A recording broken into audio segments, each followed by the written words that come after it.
सबकी अटेंडेंस आ चुकी है।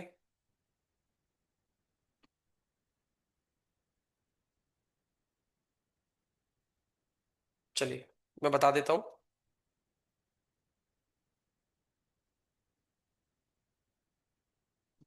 आप अगर प्रिंट करा रहे हैं तो प्रिंट में आपने क्या लिया? आपने सत्यम। ठीक है। और कैसे करना है आपको? आउटपुट वही चार वाला आउटपुट चाहिए? किस तरीके से चाहिए ये तो बताओ मेरे को। चार प्रिंट या किस हिसाब से चाहिए?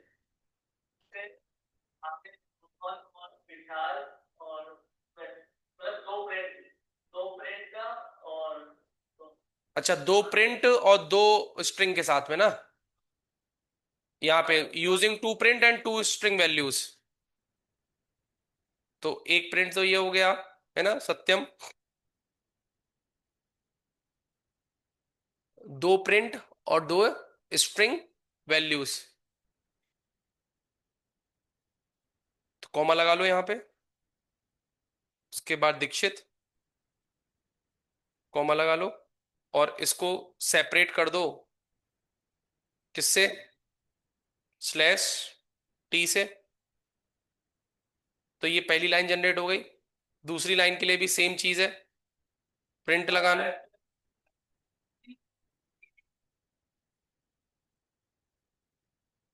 अगर एक ही में करना है ना तो फिर बैक स्लैश एन जब लगाओगे तो यहां पर इसके आगे से लगेगा नहीं बेटा वो वैसे। नहीं, वो वैसे नहीं लगेगा, क्योंकि ये सबसे लास्ट में जाएगा।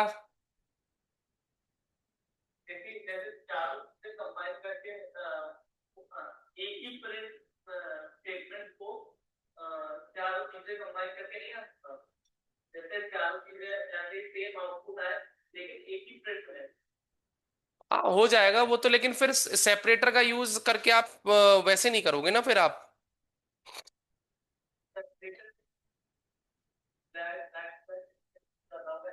मैं आपको दिखा देता हूँ, जो आप कहना चाह रहे हो ना वो मैं दिखा देता हूँ। आप ऐसे कर लो, यहां पर इसके आगे लगाओ स्लैश टी। ठीक है। और स्लैश टी के बाद में, नहीं स्लैश टी नहीं, यहाँ पे कुछ मत लगाओ भी।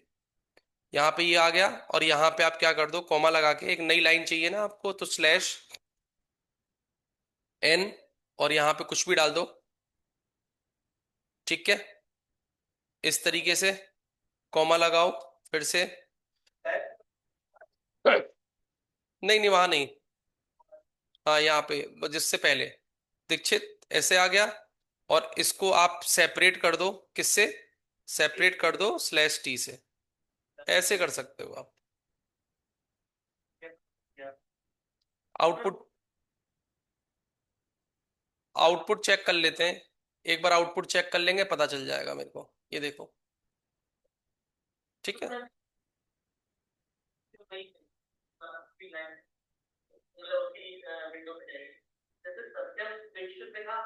हम्म। स्लैश टी से। हाँ। फिर नई लाइन पे लेके गया है रोहन को, और उसको सेपरेट कर दिया उसने किससे? दीक्षित से। सब पे लगेगा। हाँ हाँ बिल्कुल देगा, टैब टैब स्पेस देगा, टैब स्पेस देगा।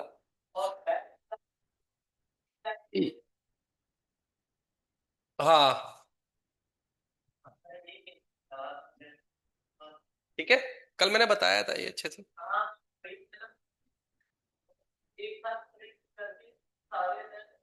चलो ठीक है। कोई नहीं। चलिए, तो आज का जो टॉपिक है दैट इज वेरिएबल। वेरिएबल का अगर हम बात करें तो वेरिएबल दो वर्ड से मिलकर बनता है। पहला वर्ड क्या होता है? वेरी। और दूसरा वर्ड क्या होता है? एबल। सिंपल लैंग्वेज में हम लोग अगर समझें तो हम लोग बोल सकते हैं बदलने।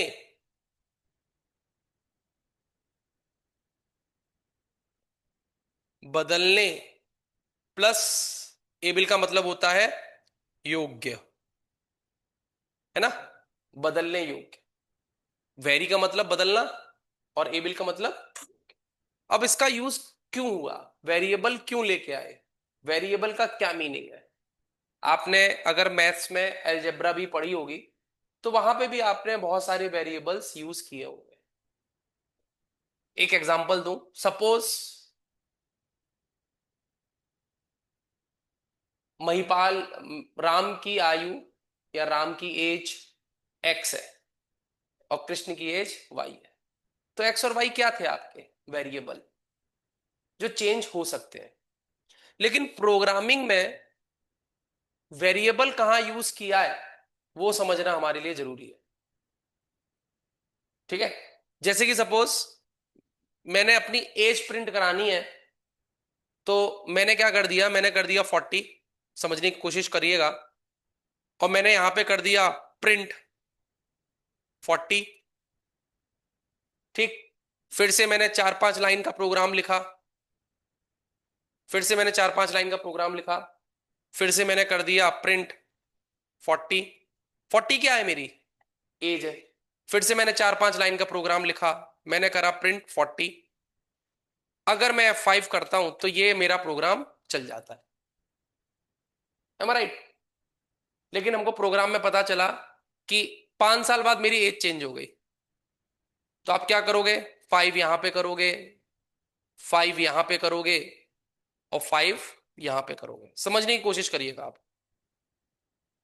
इट मीन्स आपने जहां जहां मेरी एज को डिफाइन कर रखा होगा पूरे प्रोग्राम में, वहां वहां आपको क्या करना पड़ेगा, वहां वहां आपको चीजों को चेंज करना पड़ेगा। तो इट्स टाइम टेकिंग। ऐसा नहीं है प्रोग्राम बन नहीं सकता, प्रोग्राम बन सकता है, ऐसा नहीं है प्रोग्राम नहीं बनेगा, प्रोग्राम बन जाएगा। लेकिन प्रोग्राम को एग्जीक्यूट करने के लिए सबसे बेस्ट पॉलिसी क्या होती है कि हम किसी भी नंबर्स को एक वेरिएबल में डाल दें और उस वेरिएबल को मल्टीपल टाइम्स जहां यूज करना है वहां आप क्या कर सकते हैं, यूज कर सकते हैं। सर वेरिएबल में कैसे डालेंगे, वेरिएबल जो भी हो सकता है वो एक्स हो सकता है, वेरिएबल जो भी होगा वो वाई होगा, वेरिएबल कोई भी अल्फाबेट हो सकता है, चूहा बिल्ली हाथी घोड़ा, जो भी आपको करना हो वो सारे क्या होंगे, वेरिएबल्स होंगे। ठीक है, तो variables is not a define कि आप पर्टिकुलर वेरिएबल में आप कुछ भी ले सकते हैं। जैसे मैं एज को डिफाइन कर रहा हूं तो मैंने क्या ले लिया, एज ले ली, मतलब एज नाम का एक वेरिएबल बना दिया और उस एज में मैंने क्या डाल दिया, उस एज में मैंने अपनी एज डाल दी 40। अब मैं जो प्रिंट कराऊंगा, प्रिंट क्या कराऊंगा, मैं प्रिंट कराऊंगा एज को। फिर मैंने 4-5 लाइनों का प्रोग्राम बनाया, मैंने प्रिंट करा दिया सपोज सत्यम। फिर मैंने 4-5 लाइन का प्रोग्राम बनाया, उसमें मैंने प्रिंट प्रिंट क्या करा दिया, मैंने एज। अगर मैं F5 करूंगा तो आंसर क्या आएगा, आंसर मेरा जो आएगा वो 40, सत्यम 40। क्योंकि हमने क्या करा, हमने जो एज दिया है और एज में क्या वेरिएबल डाला है, 40। तो हम हर जगह पे क्या यूज कर रहे हैं, एज यूज कर रहे हैं। अगर मैं यहाँ पे 45 करूंगा और F5 करूंगा तो यहाँ पे जो वेरिएबल बन के आएगा वो 45, सत्यम 45। समझने की कोशिश करो मेरा कहने का मतलब क्या है।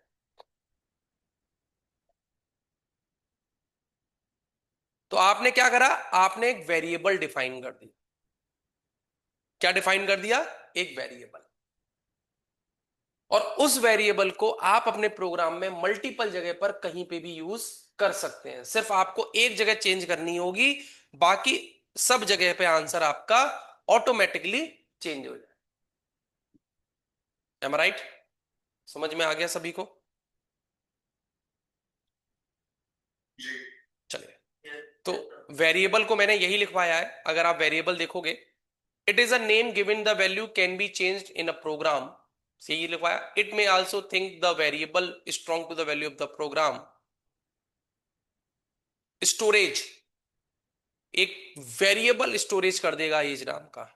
ठीक है, तो आप ऐसा कभी नहीं कर सकते कि आपने सोचा कि मैं ऐसे कर दूं 2x = 5।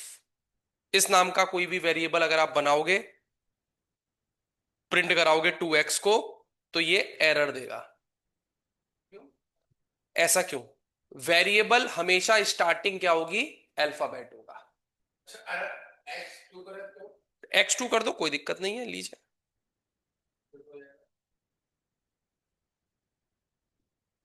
ओके, तो स्टार्टिंग जो भी होनी चाहिए वो क्या होनी चाहिए आपकी? अल्फाबेट। तो मैंने लिखवाया भी, डिजिट्स आर नॉट अलाउड, याद रखना है। वेरिएबल में कभी भी डिजिट्स नहीं डाल सकते आप। नो लिमिट ऑफ लेंथ, 1 से लेके n तक कुछ भी आप दे सकते हो, कोई लिमिट नहीं।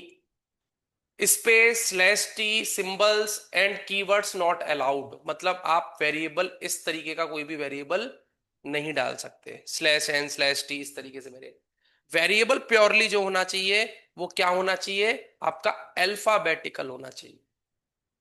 आपने मैथ्स में ही पढ़ा है, एलजेब्रा में सभी ने पढ़ा होगा, x = 2, y = 3, है ना, ऐसे सब पढ़ा है। आर की वैल्यू 2, तो आर क्या है? That is the variable. हम लोग उसी कॉन्सेप्ट पे क्या कर रहे हैं? काम कर। मेरी बात समझ में आ गई? हाँ या ना? अब देखो, एक वेरिएबल डाल देता हूं मैं फिर से। मैंने बोला a = 10। ठीक, अब अगर आप देखोगे तो मैंने यहां पे एक चीज लिखवाई है, स्टोरेज। अगर आपने ए नाम का कोई वेरिएबल बनाया है और अगर मैं इसको प्रिंट कराता हूं, तो अभी हमारे पास में जो आउटपुट आएगा वो क्या आएगा? 10। लेकिन इस 10 ने कहीं ना कहीं एक स्टोरेज आपके पीसी के अंदर स्टोर किया है, एक स्टोरेज लिया होगा। बिना स्टोरेज के तो ये सेव हुआ नहीं होगा कहीं, जो आउटपुट देगा। अगर आपको किसी भी चीज का एड्रेस फाइंड आउट करना हो या आईडी फाइंड आउट करनी हो, तो कैसे आईडी फाइंड आउट करोगे? तो उसके लिए एक फंक्शन होता है प्रिंट के अंदर, आईडी फंक्शन। कौन सा फंक्शन? आईडी। आईडी किसको निकालनी है? आईडी हमको ए की आईडी निकालनी है। F5 कर दीजिए ये। तो ये क्या हो गया? ये एक हेक्सा कोड जनरेट होके आ गया, जहां पे ये सेव हुआ है। आपके अंदर जो मेमोरी स्टोर करी है उसने इसकी स्टोर कर दी। ध्यान देना, फिर से ध्यान देना एक बार और। मैंने क्या करा, अब की बार b = 10 ले लिया और मैंने प्रिंट क्या करा दिया? मैंने प्रिंट करा दिया सेम चीज, Ctrl+C Ctrl+V, प्रिंट करा दिया b। अब देखो हुआ क्या, बिहाइंड द सीन समझने की कोशिश करना। जैसे ही मैं F5 करूंगा तो देखो क्या हुआ, दोनों की आईडी क्या है? सेम है। अब समझने की कोशिश करो, हमारे अंदर मेमोरी है और मेमोरी जो बनी हुई है वो छोटे छोटे ब्लॉक से बनी हुई है।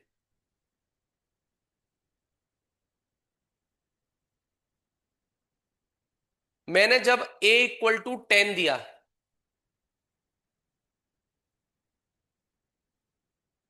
a = 10 दिया, तो उसने क्या किया? 10 की मेमोरी यहां कहीं सेव कर दी।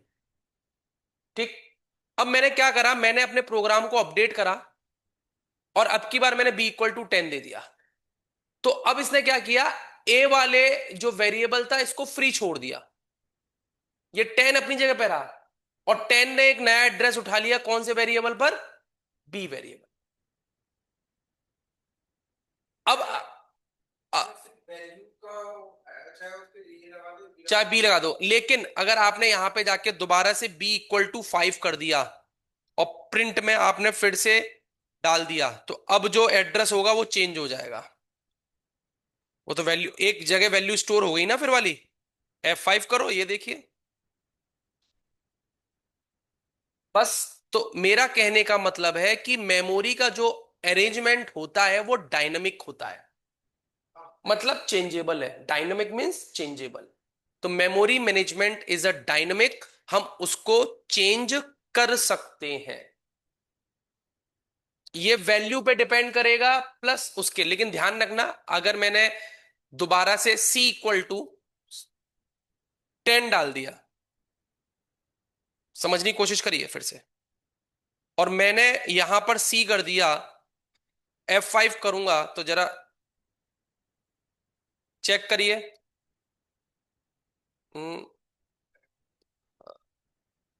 स्मॉल सी करो, ठीक है, F5 करो,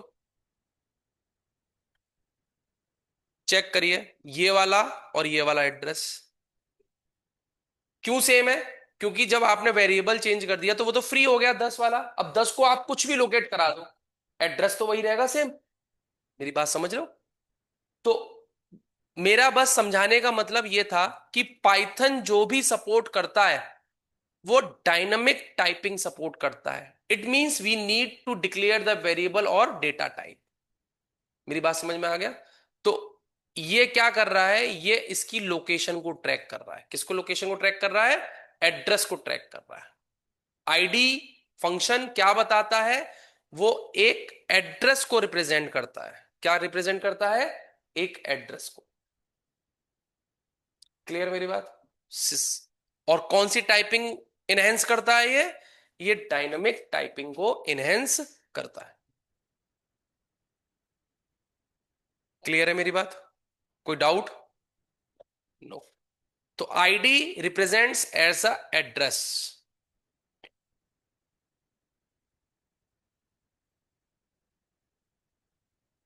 चलिए, अब आप मुझे बताइएगा, छोटा सा एग्जांपल ले रहा हूं।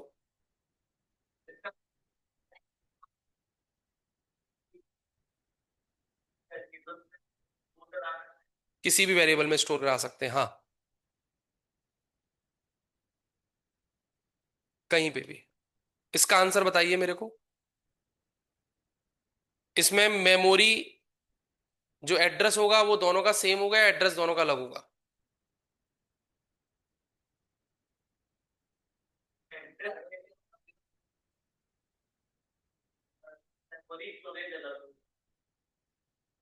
देख रहे हैं? एड्रेस अलग आएगा। अभी थोड़ी देर पहले मैंने बताया था कि जब हम किसी भी चीज को अपडेट करते हैं तो वो न्यू लोकेशन उठा लेता, ऊपर से नीचे प्रोग्राम वर्क करता। पहले A = 5 था तो उसका एड्रेस हो गया, अब आपने A की नई वैल्यू डाल दी तो एस ने ऊपर वाला छोड़ दिया तो नई जगह पर आ गया। हमेशा पाइथन के अंदर जो प्रोग्रामिंग चलती है वो हमेशा टॉप टू बॉटम अपडेट होती है। अगर मैं ए की वैल्यू 10 डाल दूंगा तो अब ए का वेरिएबल क्या होगा? 10 होगा। ध्यान देना, मैं अगर प्रिंट करा रहा हूं ए को तो प्रिंट वो 5 नहीं करेगा, प्रिंट क्या करेगा? 6 करेगा, क्योंकि अपडेटेड वैल्यू क्या है आपकी? 6 है। थोड़ा सा समझने की कोशिश देखो, क्वेश्चन देखो, क्वेश्चन को समझो क्या कह रहा है क्वेश्चन। ठीक है? आईडी का मतलब समझ में आ गया? आईडी क्या करता है? एड्रेस बताता है।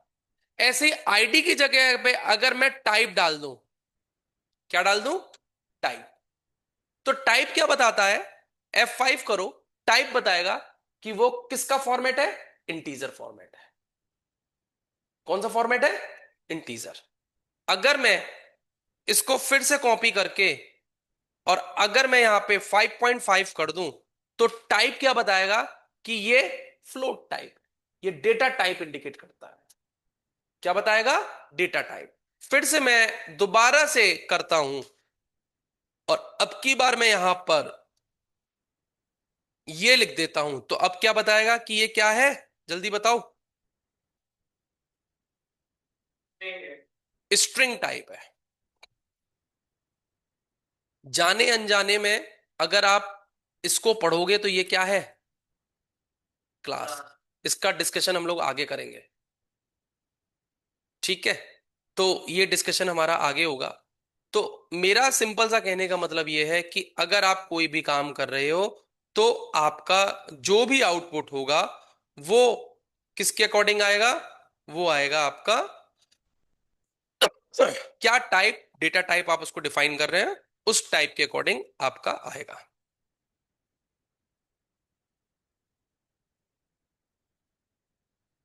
मेरी बात समझ में आ रही है? कोई डाउट किसी को भी, किसी को भी किसी भी तरह का डाउट? नहीं। तो दो चीजें पढ़ ली, एक हमने वेरिएबल पढ़ा और एक हमने क्या पढ़ा, उस वेरिएबल का एड्रेस स्पेसिफाई करा। तो ये दोनों चीजें हमको पढ़नी जरूरी थी।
कनिष्का, सब समझ में आ रहा है?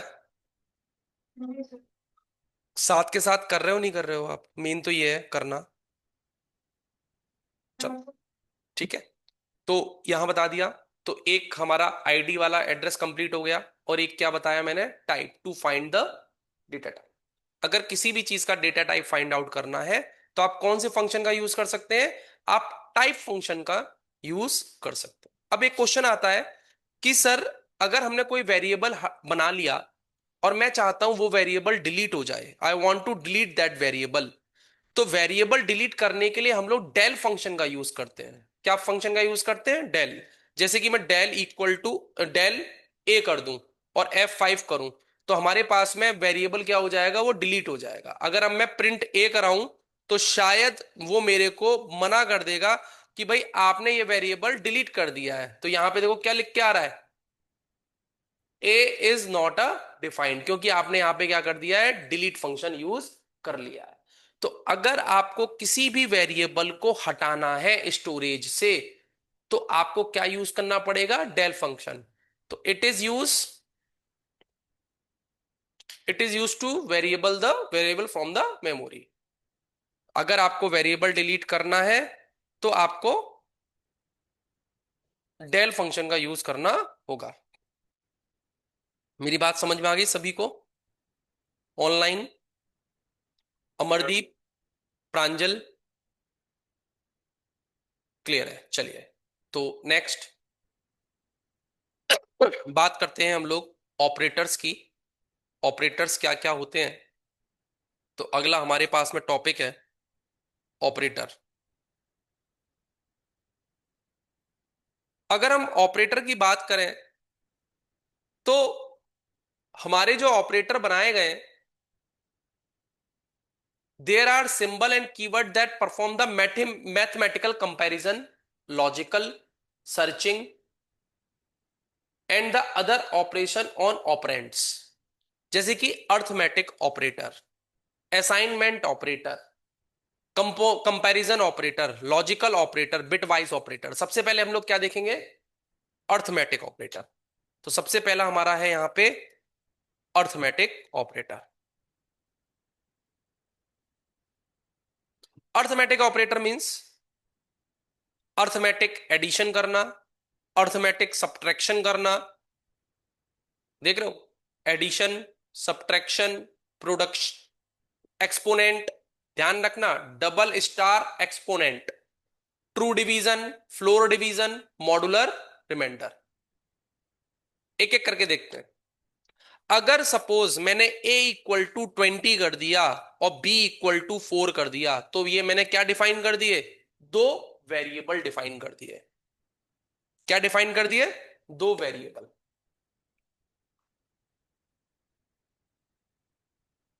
अब मैंने क्या करा, मैंने करा कि भाई मेरे को इनका एडिशन निकालना है, तो मैंने क्या करा, c equal to a plus B कर दिया। और प्रिंट किसको करा दिया मैंने, प्रिंट करा दिया किसको, सी को। और जैसे ही मैंने प्रिंट सी कराया, तो आप F5 करोगे तो आंसर क्या आ रहा है आपका? 24। डेफिनेटली आप इसको ऐसा भी कर सकते थे, अगर मैं ये यहां नहीं देता तो आप यहां पर A+B भी डायरेक्टली लिख सकते। तो एक ही बात है, या तो आपने उसको वेरिएबल में सेव कर दिया, या फिर आप उसको क्या कर रहे हो, एडिशन कर रहे हो।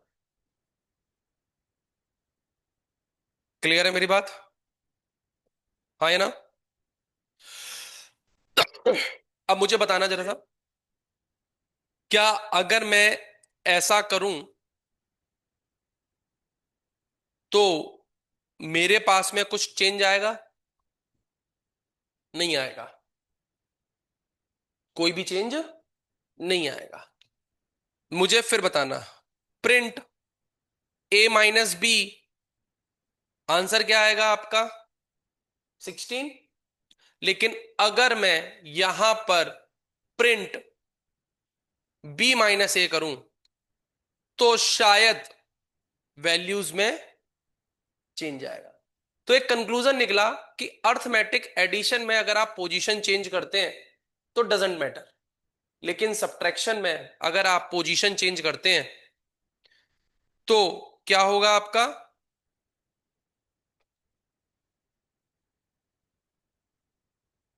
वैल्यू चेंज हो जाएगी। क्या चेंज हो जाएगी आपकी? वैल्यू चेंज हो जाएगी। तो यानी कि सब्ट्रैक्शन में आपकी चीजों में चेंजेस डेफिनेटली आता है। क्लियर? तो एडिशन सब्ट्रैक्शन समझ में आ गया कैसे करना है। एक और था क्या आपका, प्रिंट A+B, आंसर क्या आएगा?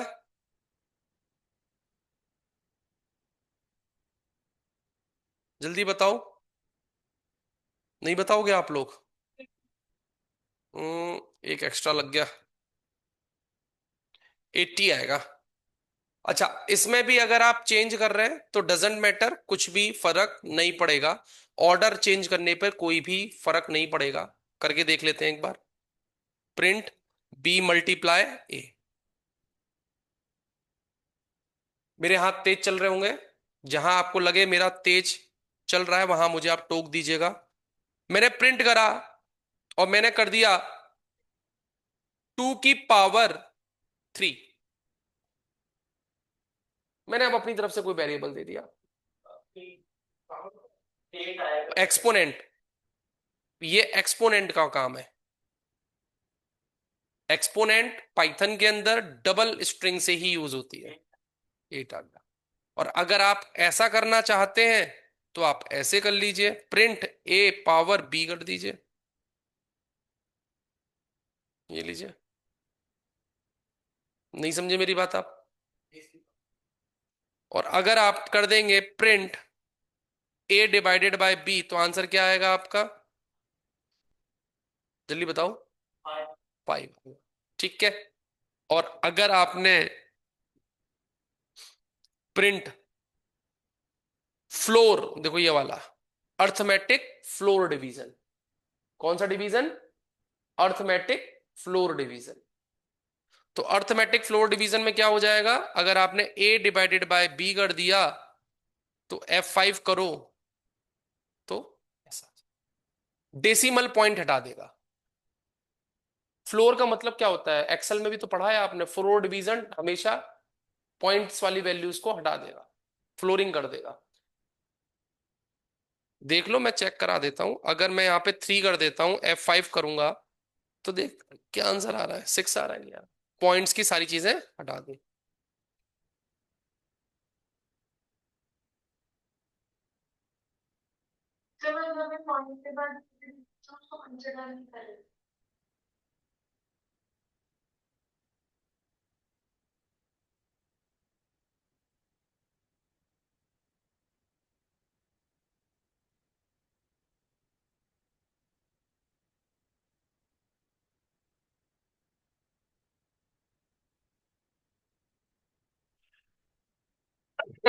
क्या कह रहे हो बेटा?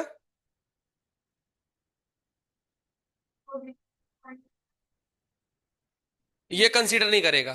अगर आपको लगता है कि किसी प्रोग्राम में आपको ये नहीं लगाना, तो आप कर सकते हैं। कल मैंने एक कल मैंने एक वो दिया था, आप लोगों ने करा होगा, असाइनमेंट्स दिए थे, तो 5 क्वेश्चंस थे, सबने कर लिए? चलिए कोई दिक्कत नहीं है, नहीं किया।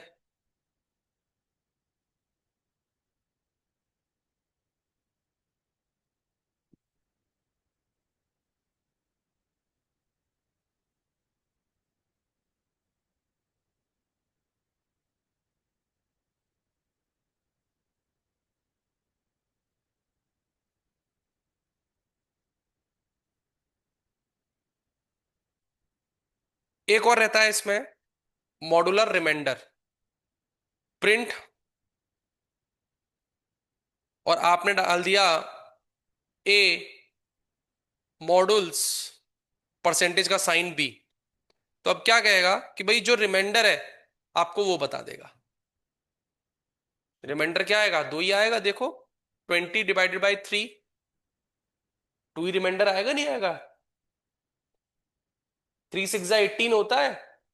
अरे, अभी भी समझ में नहीं आ रहा? ठीक है, डन। तो ये क्या है, आपके सारे कौन से ऑपरेटर्स हैं? ये सारे आपके ये वाले ऑपरेटर्स रहेंगे।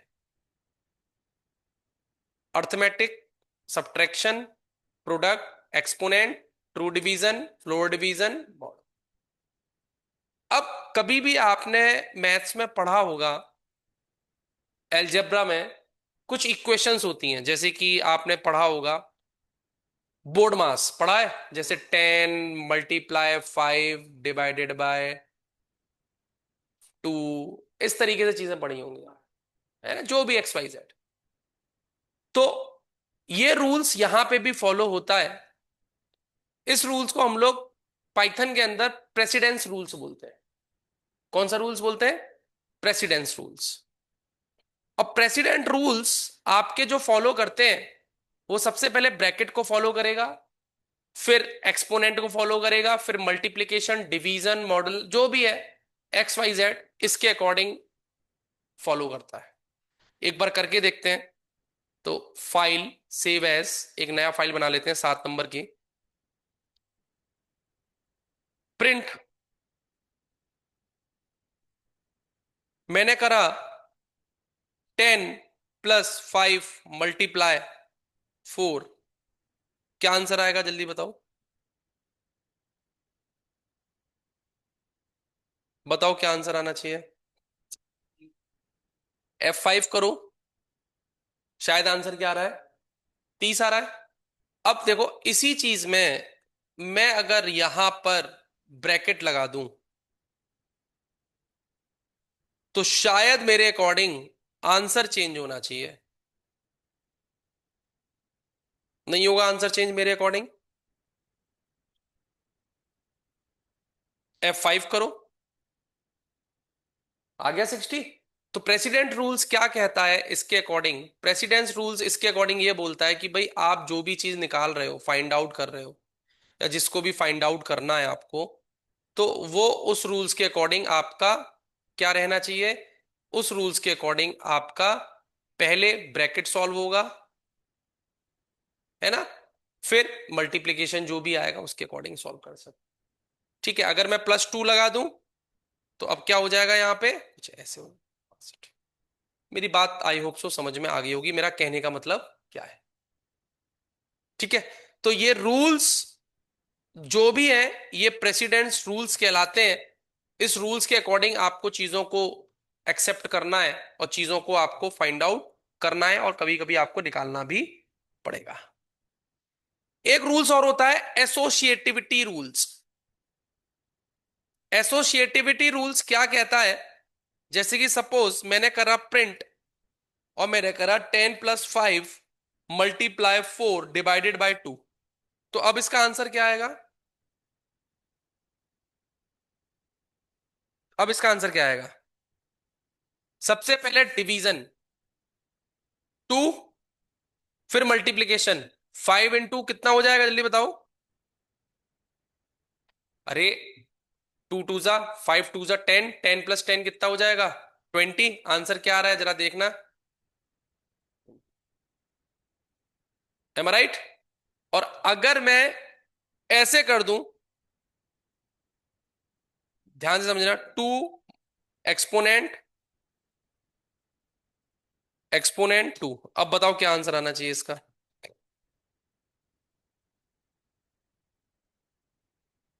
81। 81, F5 करिए, चेक करिए। 81 आंसर आ गया।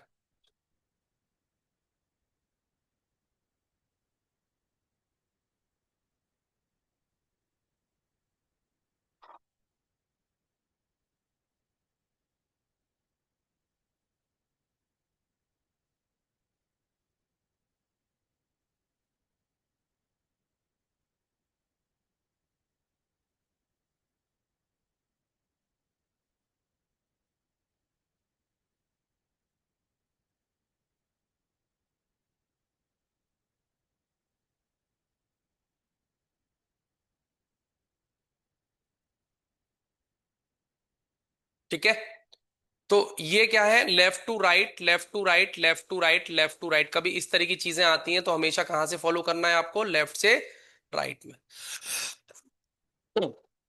चलिए।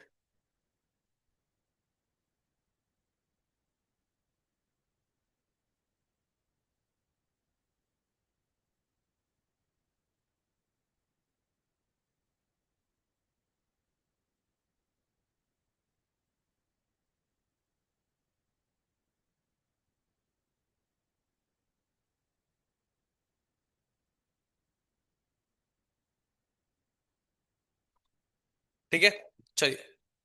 अगला टॉपिक हमारा क्या है, फाइल, सेव एज, और टॉपिक नंबर असाइनमेंट ऑपरेटर। अब हम लोग असाइनमेंट ऑपरेटर की बात करेंगे। तो असाइनमेंट ऑपरेटर क्या होते हैं।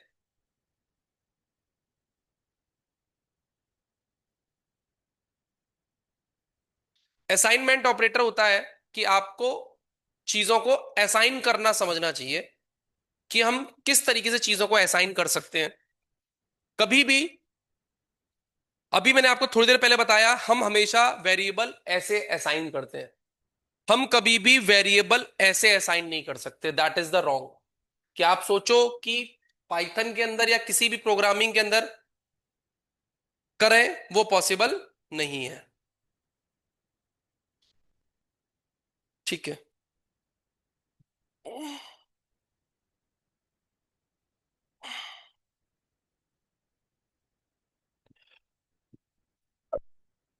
वो पॉसिबल नहीं है। ठीक है, इस चीज को ध्यान रखना है।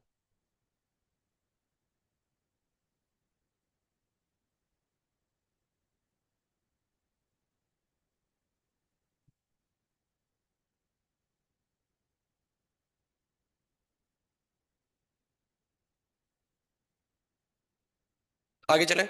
चलिए, तो सिंपल ऑपरेटर क्या होता है, सिंपल ऑपरेटर होता है A=10, B=30। That is the simple operator. ये सब क्या है, ये सब सिंपल ऑपरेटर है जो इजीली क्या हो जाते हैं, असाइन हो जाते हैं, है ना। ऐसा भी कर सकते हैं, अगर मैंने C=A कर दिया और प्रिंट मैंने C कराया, तो क्या आंसर आना चाहिए, इसका आंसर आना चाहिए 10। आएगा नहीं आएगा, क्योंकि मैंने उसको क्या कर दिया, that is the simple operator. कि ये क्या कर रहे हो, आप सिंपल तरीके से आप असाइन कर रहे हो। मेरी बात समझ रहे हो। कभी भी अगर आपको पता है कि भाई मेरी ए की वैल्यू भी, बी की वैल्यू भी, और सी की वैल्यू भी 10 है, तो आप प्रिंट कराओगे A, B, C, तो ये आउटपुट में एरर देगा। क्या कह रहा है, एरर पढ़ो। कैन नॉट अनपैक नॉन आइट्रेबल, मतलब वो कह रहा है कि भाई अगर आपने यहां पे 3 वेरिएबल डिफाइन किए हैं, तो आप एक सिंगल वेरिएबल हर जगह पर असाइन ऐसे नहीं हो सकता। ये रूल्स के खिलाफ है। आप कैसे कर सकते हो, आप कॉमा लगा के 10, कॉमा लगा के 10 ऐसे कर सकते हो।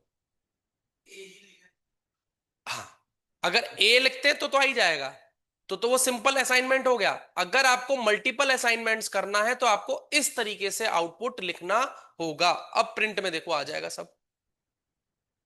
समझ में आया नहीं आया। आप इस तरीके, अच्छा यहां पे अगर आप जाओगे तो 20, यहां पे जाओगे तो 30, ऐसे भी लिख सकते हो आप। इस वाले रूम में बैठ के वेट करो, इस वाले रूम में बैठो, वेट करो, मेरी बात समझ रहे हो? तो आप जहां जहां असाइनमेंट्स दोगे उसके अकॉर्डिंग वो रिप्लाई दे देगा आपको। तो मल्टीपल असाइनमेंट्स क्या होता है कि आपने एक ही लाइन में मल्टीपल वेरिएबल को असाइन कर रखा है, that is the multiple assignments. वो क्या होते हैं आपके? मल्टीपल असाइनमेंट्स होते हैं।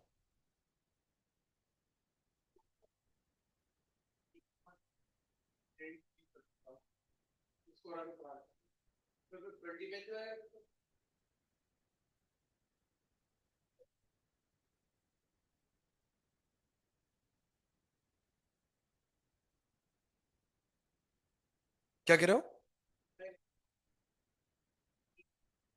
हम्म। 20 आएगा बिल्कुल, आप कर लो, प्रिंट भी कर लो। देखो ये जो चीजें मुझसे पूछ रहे हो ना, खुद से एक एक बार करके देखोगे तभी समझ में आएगा। प्रिंट भी कर लीजिए, ये लीजिए। तो that is the multiple assignments.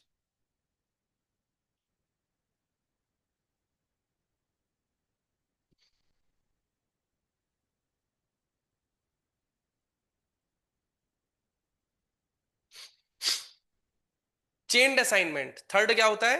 Chained assignment. Chained assignment क्या होता है? चेन्ड असाइनमेंट ऐसा होता है कि आप, अभी थोड़ी देर पहले मैंने आपको यह बताया था कि अगर आप ए कॉमा बी कॉमा सी, अगर आपकी एक ही वैल्यू है तो आप इस तरीके से लिख नहीं सकते। मैंने अभी आपको थोड़ी देर पहले बताया था, प्रिंट ए कर दिया, प्रिंट बी कर दिया और प्रिंट सी कर दिया। आप F5 करोगे, रिजल्ट नहीं आएगा। लेकिन अगर आपको पता है कि जो वेरिएबल है मेरे वो एक ही है, 10, तो आप इसको इक्वल टू, इक्वल टू इस तरीके से असाइन कर सकते हैं।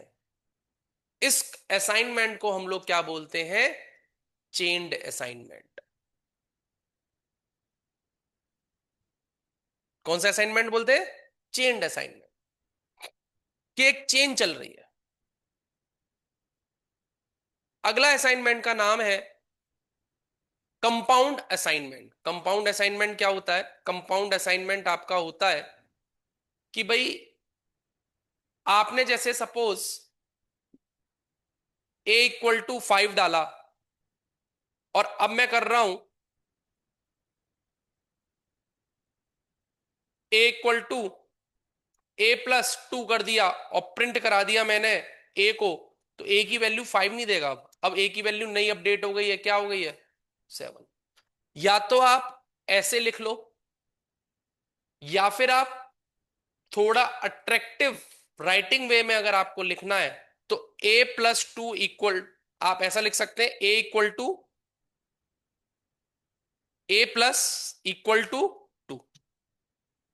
तो इसका मतलब सेम है।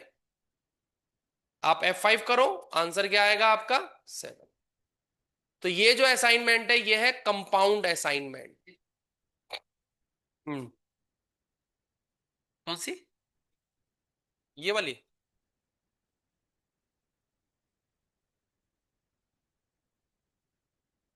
ठीक है। आप ऐसा भी कर सकते थे, A- = 2 और प्रिंट क्या करा दिया आपने? प्रिंट करा दिया ए। तो देखिए यहां पे आंसर। ठीक है, क्योंकि यहां पे 7 अपडेट हो गया था ना नया, तो फिर वहां पे ये आएगा नहीं आएगा। आप ऐसे भी कर सकते थे, A = A × 3, तो यहां पे प्रिंट क्या कर देते आप? प्रिंट कर देते किसको? ए को। 15 आ गया, 5 अपडेट हो गया। अभी बताया था कि ऊपर से नीचे आपका वो चलता है। तो that is the compound assignment. आने वाली क्लासेस में मैं कभी ऐसे भी लिख सकता हूं, तो समझ जाना एक ही चीज है, या फिर आप ऐसे भी लिख सकते हो तो भी समझ जाना कि एक ही चीज है। मेरी बात समझ है आपको? एक और असाइनमेंट आपका दिया गया है, उस असाइनमेंट को हम लोग बोलते हैं वॉल रस असाइनमेंट। कौन सा असाइनमेंट? वॉल रस असाइनमेंट। वॉल रस असाइनमेंट क्या कहता है? वो ये बोलता है कि भाई आपको कहीं वेरिएबल डिसाइड करने की जरूरत नहीं है। ठीक है, आप क्या दो, डायरेक्टली आप प्रिंट दो और print c equal to a plus b दे दो, आंसर आएगा कुछ। क्या कह रहा है ये? C is not defined. लेकिन अगर आपने यहां पे सेमी कॉलन लगा दिया, सॉरी डबल कॉलन, तो वो क्या करेगा? वो अब आपका कोई भी एरर नहीं देगा। इट मींस ये जो चीज है ये एक वेरिएबल में ऑटोमेटिकली आ गई। तो वॉलरस असाइनमेंट एक वेरिएबल के साथ अगर आप डबल डॉट या इसको डबल कॉलन वाला अगर आप इसको डिफाइन कर देते हैं, तो इसका मतलब क्या है कि आप का वो वेरिएबल डिफाइन हो गया। ये जो चीज ऐड हुई है ये 3.8 वर्जन के बाद में ऐड हुई है। किस वर्जन के बाद में ऐड हुई है? 3.8 वर्जन के बाद में ऐड हुई है। मेरी बात समझ में आ गई? तो दैट इज वॉलरस असाइनमेंट। कौन सा असाइनमेंट है ये? Walrus assignment. क्लियर है? अगला assignment relational and composite bitwise operator, ये अगली क्लास में लूंगा। उससे पहले हम लोग एक छोटे छोटे प्रोग्राम करते हैं और उस प्रोग्राम के थ्रू आउटपुट निकालना सीखते हैं, और कुछ चीजें आपको खुद से भी करनी है, जैसे कि file save as.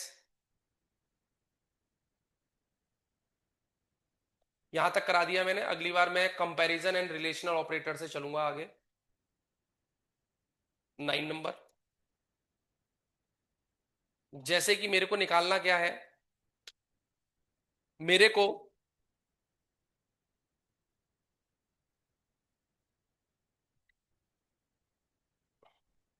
Find the area of circle. आपको एक सर्कल का एरिया फाइंड करना है। ठीक है, कैसे? एक रेडियस दे रखी है, सपोज कुछ भी रेडियस ले लो। रेडियस मैंने कर दिया 5, है ना? और पाई की वैल्यू क्या होती है? पाई है, हाँ 3.14 मान लो। ठीक है, आर आपने 5 दे दिया, और आपको पता है एरिया को मैंने एक कैपिटल स्मॉल ए से या कैपिटल ए से डिफाइन कर दिया। 3.14 into R into R, pi R square होता है ना? प्रिंट क्या करा दिया आपने? प्रिंट करा दिया किसको? आर को। F5 कर दीजिए। ए को प्रिंट कराना है, आर को नहीं कराना है। क्लियर है मेरी बात? हाँ या ना? अब यहां पर अगर आप कोई भी वैल्यू चेंज करो, F5 करो, ऑटोमेटिकली क्या आएगा? आपका आंसर उसके अकॉर्डिंग चेंज हो जाएगा। अच्छा, आप अगर कोई मैसेज भी टाइप करना चाहते हो कि प्रिंट के आगे एक मैसेज टाइप आप आ जाए, तो आप क्या कर सकते हो? उस मैसेज को डबल कोड के अंदर लिख सकते हो, इस तरीके से कॉमा लगाकर ए। बिल्कुल इज इक्वल टू से थोड़ा एनोटेशन अच्छा आ जाएगा ना यहाँ पे। ठीक है, तो यहां पे आप इस तरह से भी लगा सकते हो। ठीक है, एरिया ऑफ रेक्टेंगल निकालना है।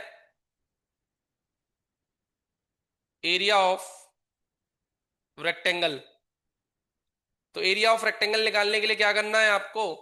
एक लेंथ देनी है 5, एक विड्थ देनी है 10, कोई भी दे दो अपने अकॉर्डिंग, और area equal to L into क्या होता है? बी। ठीक, उसके बाद प्रिंट क्या करना है आपको? प्रिंट करना है एरिया ऑफ रेक्टेंगल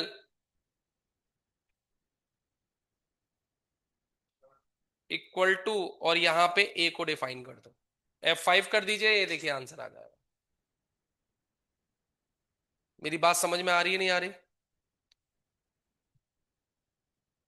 तो छोटे छोटे से ये प्रोग्राम है, ये आपको करने हैं। मैं लिख देता हूं कौन कौन से प्रोग्राम करने हैं। तो area of find the circle, area of rectangle, next करिए perimeter of circle, perimeter of rectangle,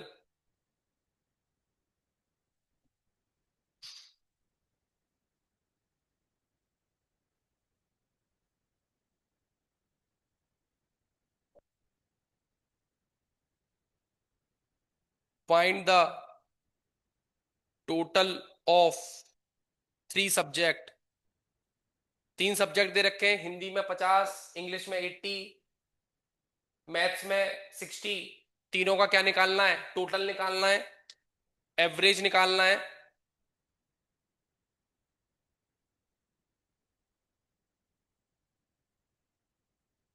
total निकालना है और एवरेज निकालना है तीनों का।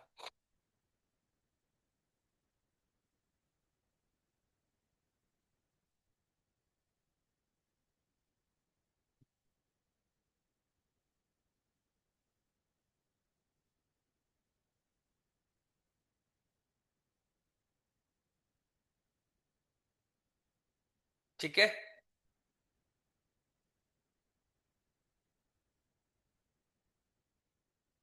नेक्स्ट निकालते हैं इसी में ही।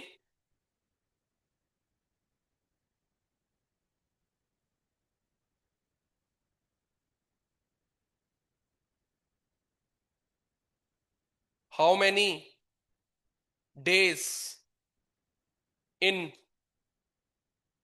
6 मंथ, ये आपको निकालना है। एक मंथ में कितने दिन होते हैं? 30। थोड़ा लॉजिक लगाना है और आपको इसका आउटपुट निकालना है।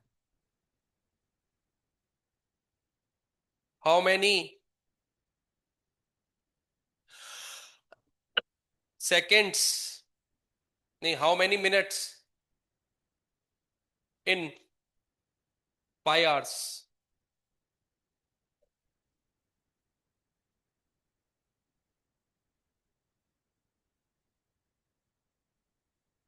Area and perimeter of square. कोई भी आप वैल्यू ले लीजिएगा, अभी वैल्यू आपको अपने आप से देनी है। ठीक है,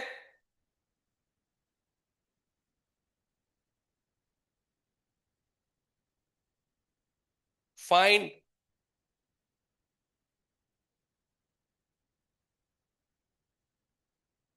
5 किलोमीटर इंटू अ मीटर।